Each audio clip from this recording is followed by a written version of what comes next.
priorisation. La priorité, c'est l'école. C'est important de prioriser parce que, comme vous l'avez bien dit, les finances, elles sont pas faciles. Et est-ce que vous faites cette priorisation avec du mandat et est-ce que vous prévoyez de rendre compte de l'avancement des projets? Oui, ben, on en rend compte régulièrement au moment où on sort les bulletins, hein, et puis aux conseils municipaux, on parle à chaque fois de tout. Il y a des questions diverses où on fait un bilan de tout. Enfin, on retrace un peu, on relate un peu tout ce qui est fait. C'est relaté à tous les conseils municipaux. Voilà, bien sûr qu'on parle à chaque fois de l'avancée de tous les projets. Mais dans tous les cas, en fonction des finances qui seront les nôtres, hein, on priorisera bien évidemment. Mais dans tous les cas, aujourd'hui, c'est le plus urgent, c'est l'école. Donc l'église, oui. La galerie, oui. Mais d'abord, c'est l'école. On va vous faire un petit bilan financier. Vous voulez un petit bilan financier? Non. Oui. Ministre des Finances. De l'évêché ou du Vatican. Eh bien, Claude, tu sais Claude, tu veux que je te dise, on va faire la quête là, on va faire la quête, comme à l'église. On va passer avec la petite corbeille.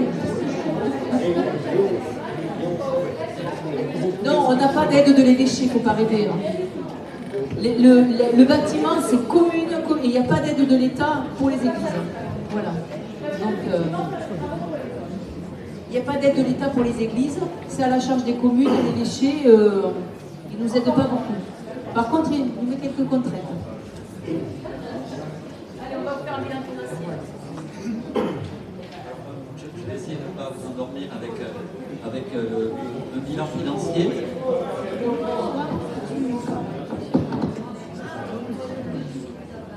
Je prends un vrai micro. Alors, aujourd'hui, on a une capacité d'autofinancement à l'étiage, c'est-à-dire minimale, autour de 550-600 000 euros par an. On va présenter le compte administratif bientôt. On est aujourd'hui, on a un résultat de 600 000. On a ce qu'on appelle les restes à réaliser, des remboursements de TVA. Donc la nouvelle équipe, le futur ministre des Finances, va partir avec à peu près 1 300 000 euros. Donc 1 300 000 euros plus 550 ou 600 000 euros par an d'autofinancement, ça donne quand même pas mal de moyens pour pouvoir concrétiser les projets. Les 5 projets qui vous ont été présentés seront faits. Là, c'est clair, ils seront faits. À titre d'exemple, ces 5 projets, on est à peu près à 2,7 millions, avec un minimum de subvention à 1,1 million. Pour vous donner, ça c'est le strict minimum en termes de subvention. L'exemple de l'école. Bon, je pensais qu'on aurait une petite question sur le coût de l'école. On est autour de 1 170 000 euros. Mais en termes de reste à charge, ramené à un remboursement d'annuité sur la base d'emprunts qu'on peut avoir auprès de la Banque des Territoires, on sera à 28 000 euros par an sur 25 ans. Il faut savoir qu'aujourd'hui, la facture d'électricité, enfin de fuel d'électricité, combien 25 000 euros par an. 25 000 euros pour l'école de Moliès. Voilà. 17 000 pour l'école d'Azur, 17 000 pour l'école du Messange. Alors, on aura, ce seront des bâtiments classe A, bien sûr, hein, sur le plan énergétique, avec en plus des panneaux photovoltaïques qui seront assumés par le budget photovoltaïque de la commune. On peut raisonnablement économiser à minima 15 000 euros. Ça veut dire qu'en fait, on va créer une école toute neuve où les enfants seront très bien pour moins de 15 000 euros par an. Voilà. Donc ça, financièrement, la collectivité pourra l'assumer. Après, pour le reste, les voies cyclables, notamment la voie cyclable de route d'Azur, c'est dans le cadre du BPI, donc il y aura un cofinancement commune max. La piste cyclable qui va à Mât sera entièrement financée par la collectivité, par Moliès, par la commune de Moliès. La liaison Place Rose Bastille, alors là ça dépend. soit on veut être hyper efficace et on fonce, et ça sera assumé intégralement par la collectivité, on trouvera bien quelques subventions auprès de l'agence de l'eau, soit on fait un petit plan de plage, mais là, ça ne sera pas fait en 2026, ni en 2027, ni en 2028. Voilà. Donc, parce qu'il faut du temps, tout simplement. Donc aujourd'hui, la collectivité a les moyens de financer tous les projets dont on vous a parlé, pas seulement ce dont on vous a parlé aujourd'hui, mais tout ce qu'on a marqué dans le petit flyer qu'on vous a distribué. Jusqu'à maintenant, on a toujours refusé d'annoncer des projets qui ne seraient pas financés. Je ne sais pas si vous avez des questions par rapport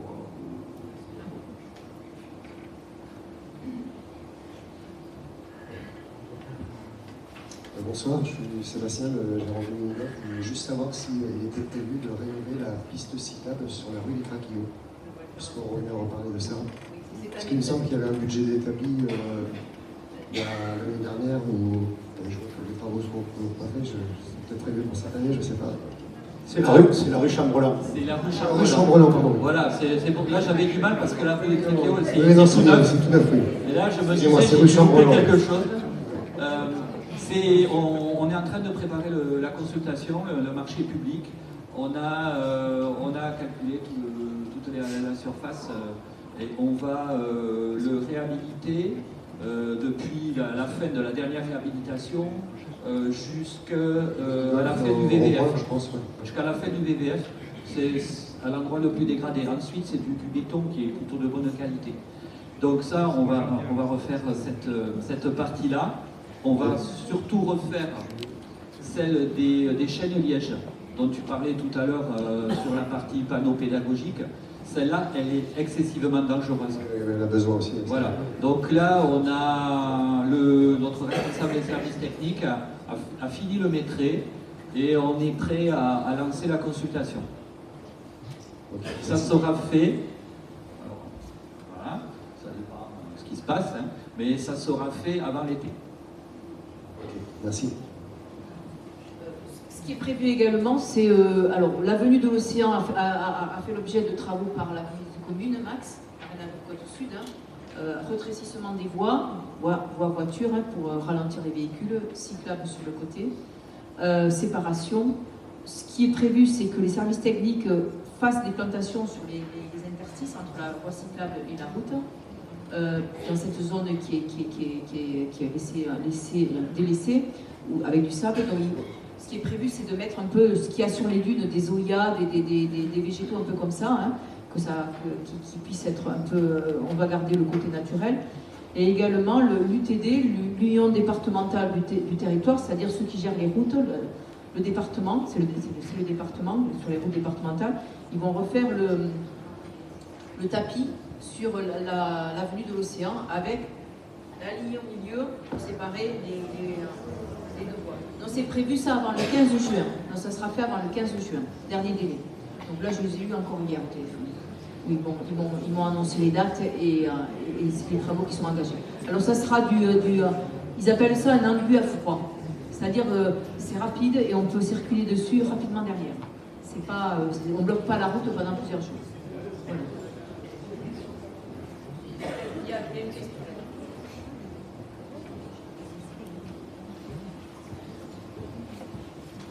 Oui, c'est encore moi. Juste une chose, sur la piste cyclable qui va du village jusqu'à la plage, ils ont fait un rebord en béton que je trouve très dangereux. Voilà, je voulais savoir ce que vous en pensez. C'est comment dire, c'est Max qui a fait ça, mais c'est comment dire, c'est ce qui se pratique, c'est la sécurité. Pour la sécurité, il est obligatoire soit d'avoir un rebord, soit d'avoir un espace. Donc, bon, il ne faut pas rouler vite, hein, bien évidemment, hein, il faut être concentré, mais c'est les normes. Parce que elle n'y est pas partout. Mais elle n'y est pas partout, oui. Il y a une partie qui est avec ce rebord en béton. Moi, j'ai vu plein de voitures enfin 2 ou 3 fois, j'ai vu les voitures passer par-dessus. Ouais, mais c'est, Et je pense que le jour où ça sera une mobilette, ça ne sera pas la même. c'est une question de vitesse, Hervé. Une mobilette, c'est un enfant.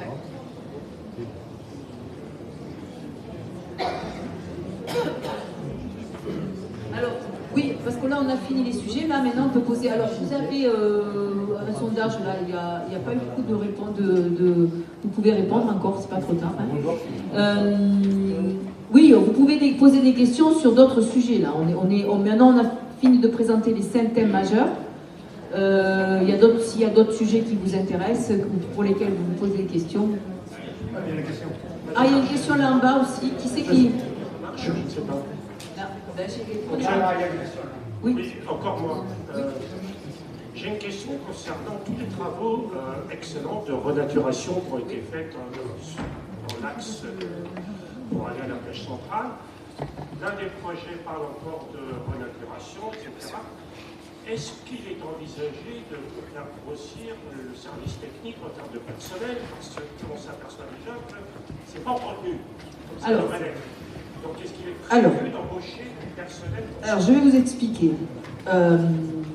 On a un contrat de 2 ans avec la société qui a planté les végétaux, la société Guichard.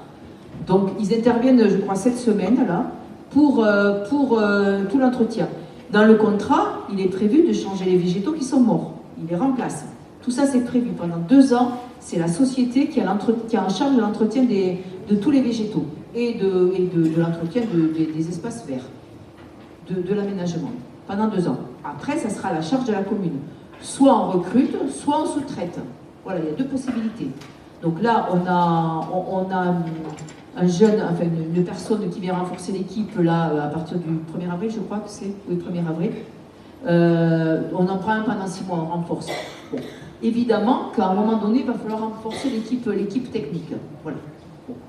Là, pendant 2 ans, on a le contrat avec les Guichard, donc bon, c'est eux qui ont en charge cet entretien-là.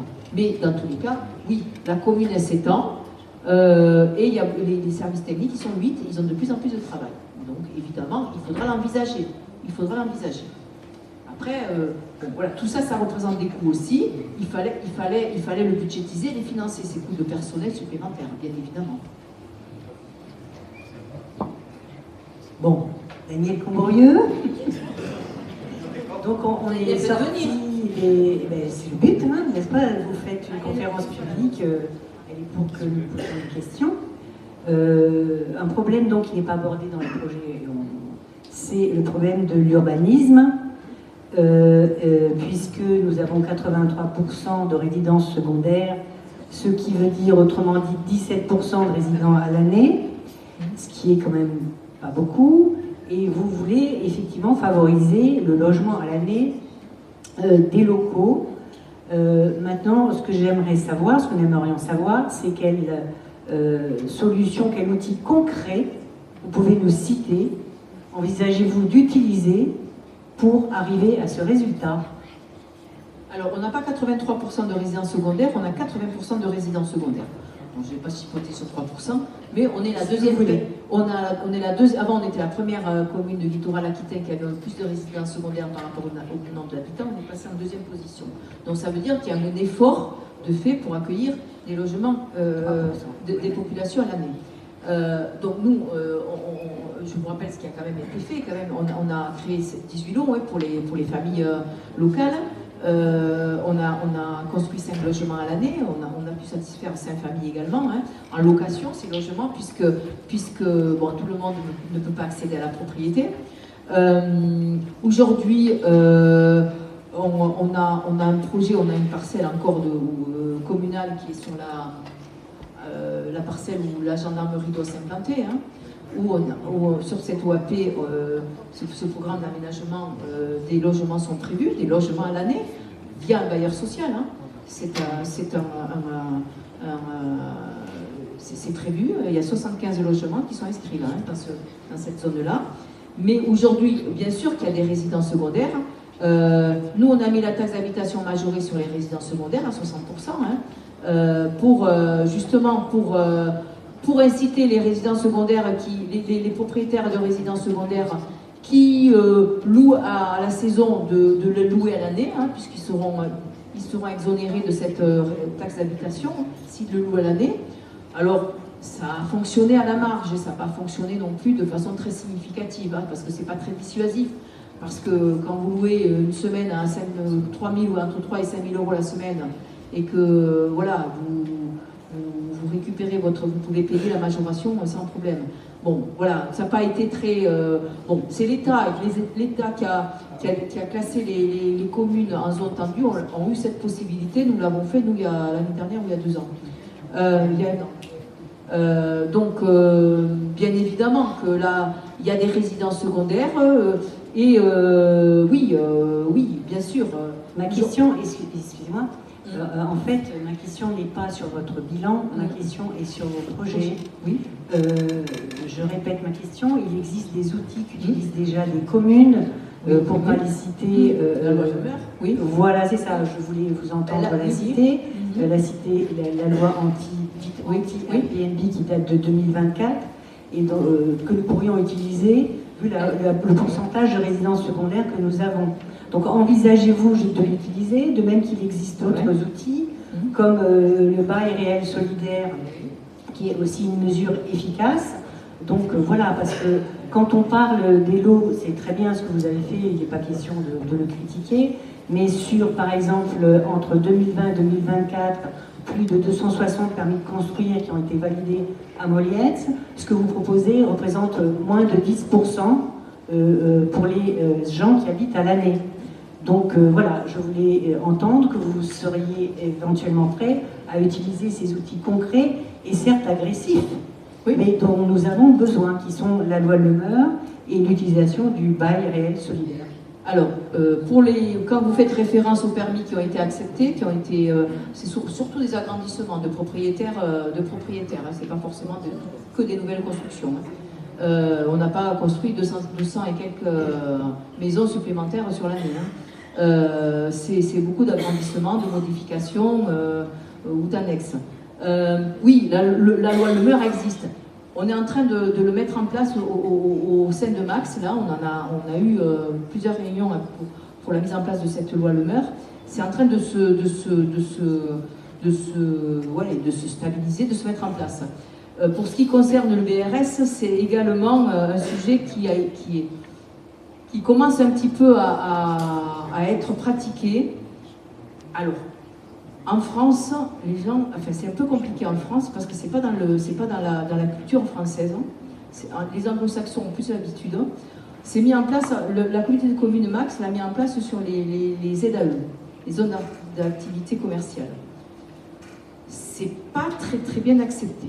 Voilà, ils ont beaucoup de mal à le mettre en pratique parce que les futurs acquéreurs ne sont pas habitués et n'ont pas la culture du BRS.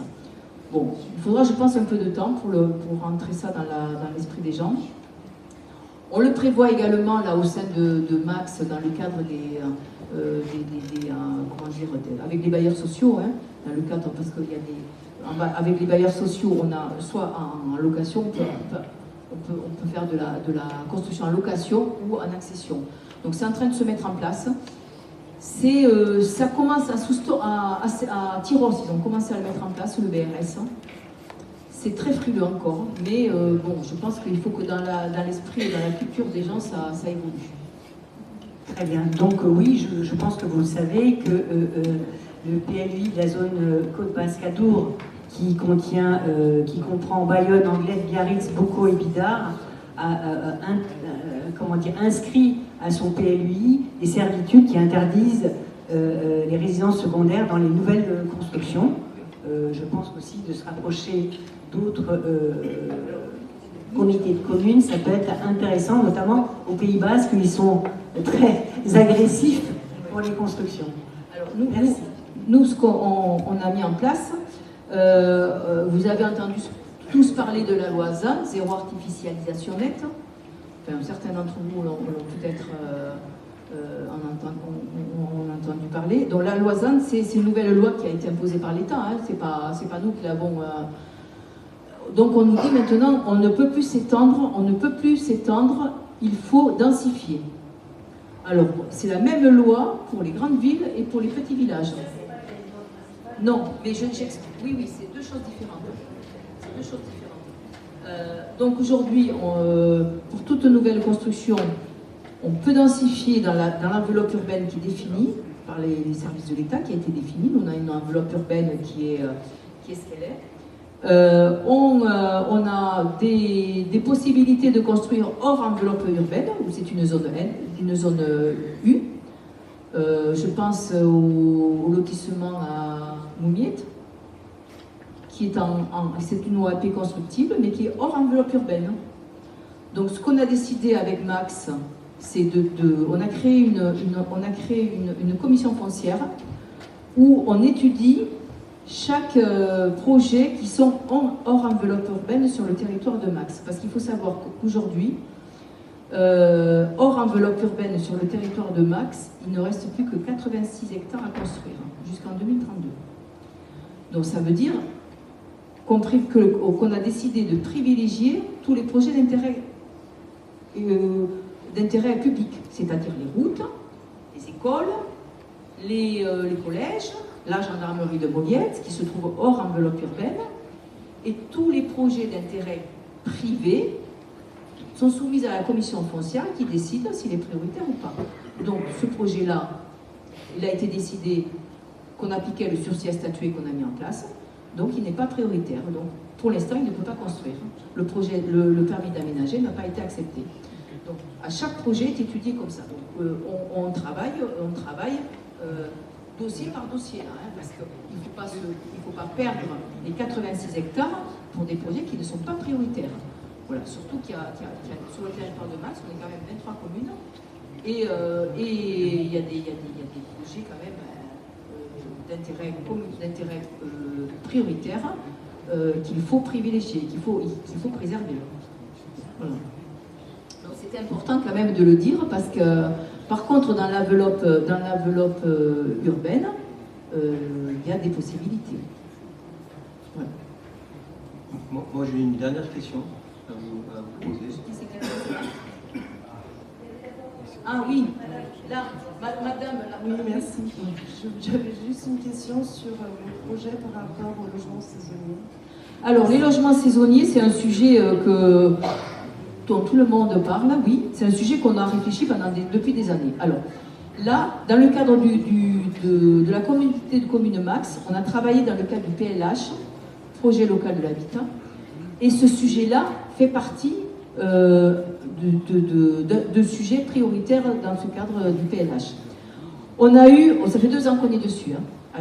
Dans tous les cas, ce projet, le projet du logement saisonnier, le logement saisonnier ne pourra se résoudre qu'à l'échelle intercommunale. Il faut le savoir. Ça ne se résoudra pas à l'échelle communale. Donc il faudra travailler en intercommunalité pour trouver des solutions à l'échelle de 2-3 communes, mais intercommunales. On a eu plusieurs réunions à ce sujet-là. Il y a eu des enquêtes auprès des commerçants. Vous avez été enquêtés, les commerçants. On a eu du mal à avoir les retours des commerçants. On vous a réenquêtés. On a eu du mal à avoir les deuxièmes retours. Donc ensuite, on a continué, nous. Vous avez été relancé 2 fois. Je crois qu'il y a eu 70 envois. On a reçu une trentaine de retours. Voilà. Pour connaître vos besoins, vos périodes d'ouverture, combien vous aviez besoin de saisonniers, sur quelle période, quel type de saisonnier. Voilà, donc l'enquête a été faite pour ça, pour travailler ensuite. Il fallait qu'on ait le diagnostic pour pouvoir pour travailler sur des projets. Donc là, on est dans la phase maintenant où on a tout ce diagnostic, on connaît les besoins, on connaît les types de saisonniers qui sont présents, les grandes saisons, les moyennes saisons, les saisons juillet-août, ça on le connaît. Maintenant, on va travailler sur des solutions. Alors, il y a plusieurs solutions, il y a plusieurs formes de solutions. Il y a la solution où on trouve des espaces pour mettre les saisonniers. Il y a plusieurs pistes qui sont en vue, sur Moliette et ailleurs, soit dans des internats, soit dans des collectifs, soit ailleurs. Bon.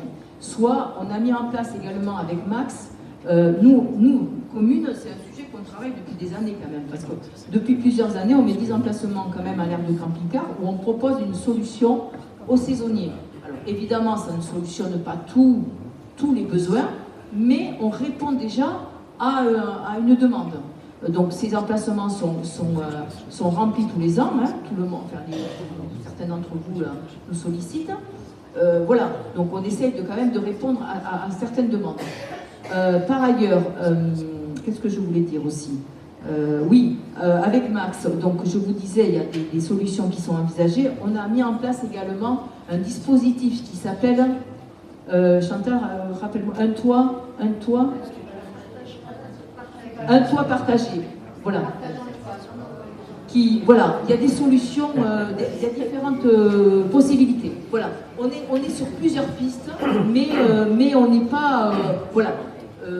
On va avancer et on a encore des réunions avec Max. On va redémarrer la phase suivante pour arriver à des solutions maintenant concrètes. Mais il va falloir que les commerçants nous investissent aussi dans des réponses. Nous, on a besoin de connaître vos besoins et là, on n'a pas eu les réponses qu'on attendait. Donc il va falloir, quand on vous enquête, il faut que vous répondiez sur ces enquêtes-là. Voilà, après, il va falloir que les commerçants aussi se mobilisent, parce que s'il y a des conventions passées, ça sera des conventions tripartites avec les commerçants, il va falloir que les commerçants s'engagent aussi. Voilà. Donc tout ça, on le travaillera ensemble, mais il y a des pistes. Je ne vais pas vous annoncer quoi que ce soit encore, parce que je veux que ça soit validé par les services de Max et tout ça, mais on y travaille depuis, et ça fait 3 ans qu'on est dessus. Hein. Entre l'audit, les enquêtes et les besoins, les définitions de besoins, et aujourd'hui la restitution, voilà. Mais la phase suivante sera sur l'opérationnel. Voilà. Moi, je voulais poser une dernière question. Ça concerne au dérèglement climatique. Sur la commune, on a 2 principaux risques qui sont connus, hein, qui sont les incendies de forêt et qui sont les inondations par remontée de nappe. Ma question est la suivante. Est-ce que vous avez aujourd'hui des plans concrets d'amélioration, de préparation, on va dire? Je pense que vraiment, il n'y a pas de PPRI sur la commune. Il y a aussi potentiellement des études à mener. On est passé à côté sur les inondations en banlieue, mais ça va arriver un jour. De toute manière, c'est un peu inéluctable. Donc, qu'est-ce que vous avez envisagé de faire sur le sujet?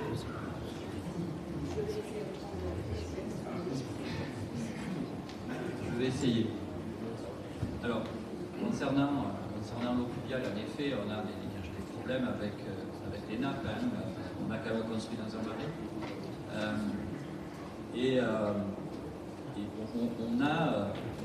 On a amélioré la situation avec l'entretien des fossés. Il y a des territoires, enfin des zones sur Moyès où on a des soucis qui sont un peu plus accentués. Je pense notamment à la Brian-la-Frade.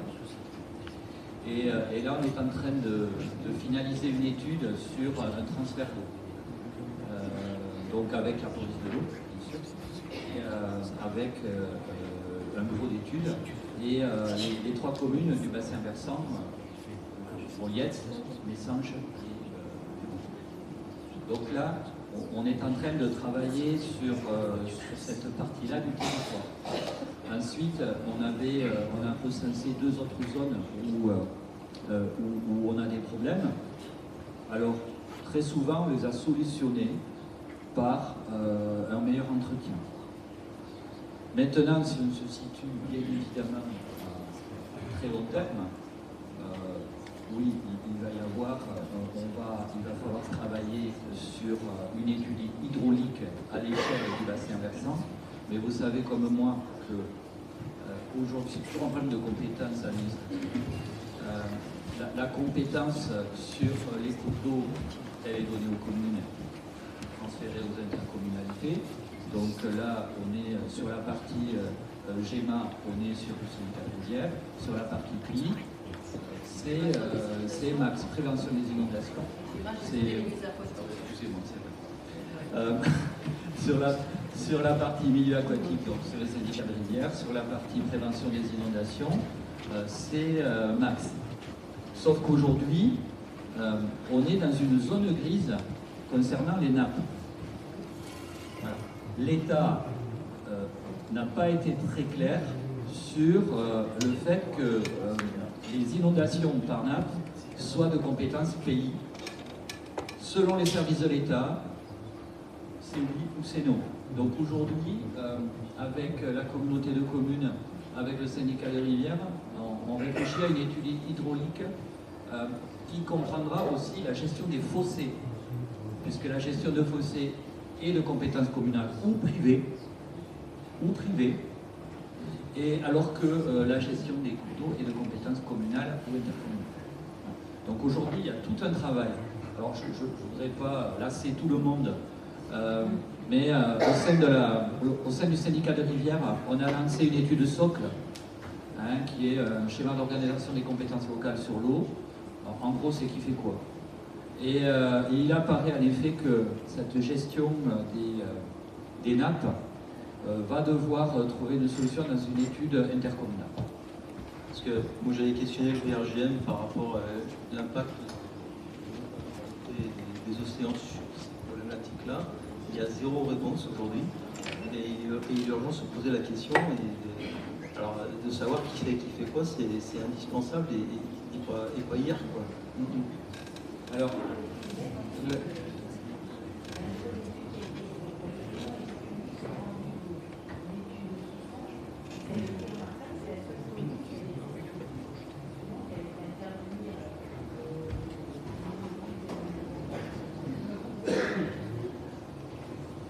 ingénierie extérieure qui a rendu des choses remarquables et on a trouvé à l'époque dommage l'année dernière quand ils ont rendu ce résultat que justement ça ne soit pas communiqué à tout le monde. Peut-être, enfin vous le savez, vous rapprocher d'eux parce que... Non mais c'est un schéma directeur, la commune de Souston a élaboré un schéma directeur de pluvial.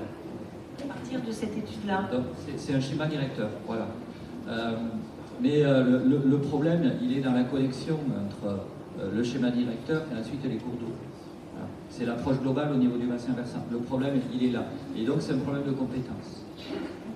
Mais Max, d'après ce que j'ai compris, dans le cadre de la prochaine mandature, a vraiment envie de prendre à bras le corps cette histoire d'inondation par nappe et de prendre cette compétence-là et d'accepter le fait que l'inondation par nappe fait partie de la compétence prévention des inondations dans le cadre de la GEMAPI. Donc ça c'est assez positif pour nous. Il faut construire sur pilote. Oui, alors on parle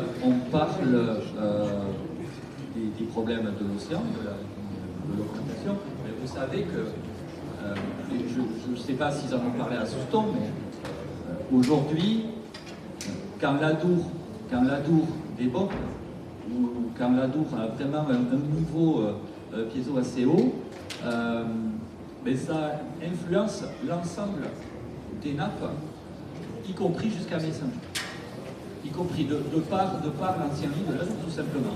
Et donc, en fait, on n'a pas le problème seulement avec l'océan, mais aussi avec l'Adour.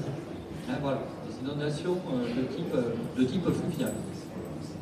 Donc aujourd'hui, oui, on travaille et Max a envie de travailler là-dessus.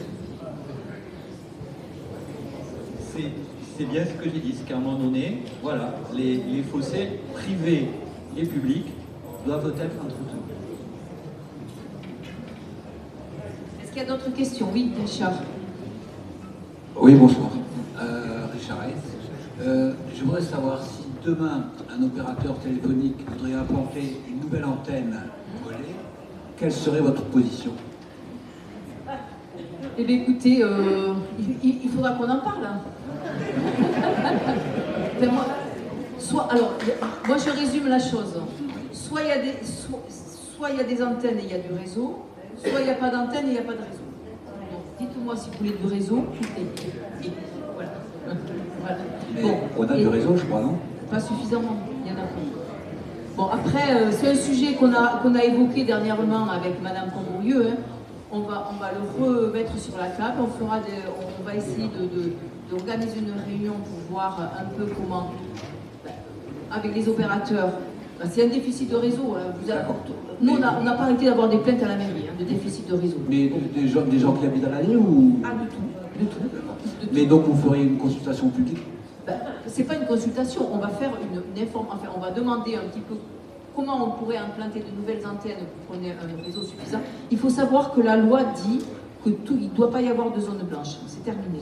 C'est pour une question de sécurité. Les secours doivent être joignables partout. Aujourd'hui, les secours ne sont pas joignables partout. N'est-ce pas, Vincent? Hein? C'est vrai? Les secours ne sont pas joignables partout. C'est une question de sécurité. Aujourd'hui, il n'y a pas suffisamment de couverture pour pouvoir... il y a des zones où les secours ne sont pas joignables. Donc, s'il y a un accident dans une zone non couverte, eh bien, les secours ne peuvent pas être appelés. Donc, c'est la loi, ça. Hein. Donc, maintenant, alors nous, on est commune littorale, tout le monde le sait, donc on est soumis à ce qu'on appelle à la loi littorale. La loi littorale dit, une antenne, c'est comme un bâtiment, elle ne peut être implantée qu'à moins de 150 mètres d'une habitation. Voilà, donc soit elle est à 150 mètres et le permis peut être accepté, et il y a du réseau, soit, mais on ne peut pas la mettre en forêt comme certains me l'ont proposé, parce que la loi littorale ne le permet pas. Nous avions, parce que Madame le maire nous a cité l'association Terre de Zen, et effectivement, nous avons rencontré la municipalité d'aujourd'hui avec cette problématique. Nous sollicitions un rendez-vous depuis quelques temps, et en disant que plutôt que de s'achoper tous les uns les autres, peut-être pourrions-nous faire déjà une réunion pour mettre le problème à plat avec les opérateurs qui nous expliquent très clairement quels sont les territoires qui ne sont pas couverts, et les règles d'urbanisme avec les responsables techniques de la MAX qui sont des sachants pour nous expliquer la loi littorale et ses contraintes. Donc ce n'est pas des avis là d'élus, mais des contraintes légales, avec bien sûr l'équipe municipale et avec les associations d'environnement, pour qu'enfin tous autour d'une table on puisse définir un projet à présenter à la population. C'est-à-dire qu'on est tous partie prenante dans l'affaire. En fait, ce qui manquait là, c'est encore une fois la concertation et la connaissance des contraintes objectives. Voilà. Donc, à faire avec la prochaine équipe, en tout cas, c'est ce qu'on demande. Est-ce qu'il y a d'autres questions? Après, on peut discuter dans la salle, hein, on vous propose de discuter autour d'un pot.